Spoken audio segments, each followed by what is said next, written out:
या संकष्टी चतुर्थीला या पद्धतीने उकडीच्या मोदकासाठी सारण तुम्ही नक्की बनवा. एकदम तुमचे मोदक सुपर फास्ट आणि डिलिशियस आणि एकदम टेस्टी होणार आहे. तर चला आपण बनवूया उकडीच्या मोदकासाठी सारण. तर त्याच्यासाठी मी इथं घेतलेलं आहे 3 ते 4 चमचे तूप. तर 3 ते 4 चमचे तूप, का तर आपण क्वांटिटी थोडी जास्त बनवणार आहे. तर इथं मी घेतलेलं आहे खसखस आणि 2 तुम्ही डब्यात पाहू शकता 2 नारळ मोठे फोडून घेतलेले आहेत, बारीक करून घेतले मिक्सरला मी. ठीक आहे, मी मिक्सरलाच बारीक करते. जर तुमच्याकडे तुम्ही आपापल्या पद्धतीने करू शकता खोबऱ्याचा खीस. ठीक आहे, आणि हे गूळ घेतलेला आहे. ह्याच्यासाठी गूळ मी जवळजवळ घेतलेला आहे 300 ते 400 ग्रॅम. तर जेवढ्या साईजचा आपण नारळ घेईल तेवढ्या साईजचा प्रमाणे आपल्याला गूळ घ्यायचा आहे. आणि गूळ नेहमी काळा वापरायचा आहे. आणि त्याच्यामुळे काय होतं, जे मोदकाचं सारण असतं ना ते खूप छान दिसतं आणि मोदकासाठी ते व्यवस्थित वाटतं. तर हे आपण गूळ असं हलवून घ्यायचं आहे. त्याच्यानंतर आपण खोबऱ्याचा जो खीस आहे ना तो सगळा याच्यामध्ये मिक्स करायचा आहे. अशा प्रकारे थोडासा मेल्ट करून घ्यायचा गूळ, पूर्ण मेल्ट करून घ्यायचा नाही, तर तो चक्कीसारखा होऊन जाईल. ठीक आहे, तर नंतर आपण हे काय करायचं आहे, खोबऱ्याचा खीस आणि गूळ व्यवस्थित सगळं मिक्स करून घ्यायचं आहे, चांगलं परतून घ्यायचं आहे.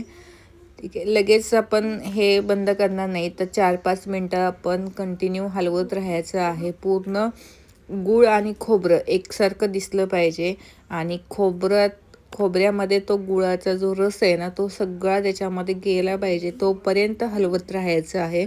त्याच्यामुळेच तुमच्या सारणाला टेस्ट येणार आहे चांगली. ठीक आहे, आता पाहू शकता आपलं सारण तयार होत आलेलं आहे. जर तुम्ही आपल्या पेज नवीन असाल तर चॅनल सबस्क्राईब करा. लास्टला मी टाकलेली आहे वेलची पावडर. ठीक आहे, तुमच्या आवडीप्रमाणे तुम्ही ड्रायफ्रूट वगैरे टाकू शकता. तर हे मी सारण बनवलेलं आहे.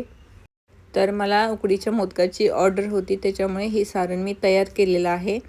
ठीक आहे, कंटिन्यू कधी कस्टमर ऑर्डर करत राहतात, त्याच्यामुळे डेली माझ्याकडे कंटिन्यूस थोडंसं स्टॉक शिल्लक असतो.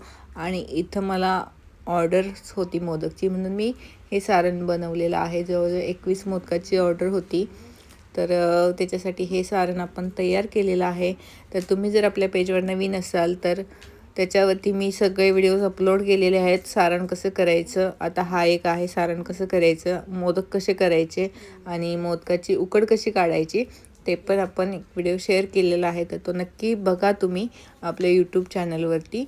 ठीक आहे, अशा प्रकारे हे 11-11चे ऑर्डर असतात, 11-11 पीसचे. तर गणपती बाप्पाला जो 11चा मान असतो त्याप्रमाणे आपण ठेवलेला आहे. ठीक आहे, अशा प्रकारे जर तुम्हाला जास्त क्वांटिटी हवी असेल, जास्त मोदक ऑर्डर करायचे असतील तर करू शकता. अशा प्रकारे हे मी मोदक एकदम सिंपल पद्धतीने बनवलेले आहेत. ठीक आहे, आणि असे गरम गरम डब्यात भरून कस्टमरला द्यायचे. कारण काय होतं, त्यांना ज्यावेळेस खायचे असतात त्याच्या फक्त एक अर्धा तास आधी ते सांगत असतात, त्याच्यामुळे आणि तेवढ्या वेळेत आरामात आपले मोदक तयार होतात. अशा प्रकारे हे मी बनवलेले उकडीचे मोदक.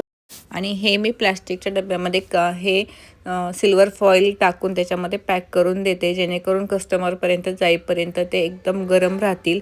व्हिडिओ आवडल्यास like, share and subscribe. Thanks for watching.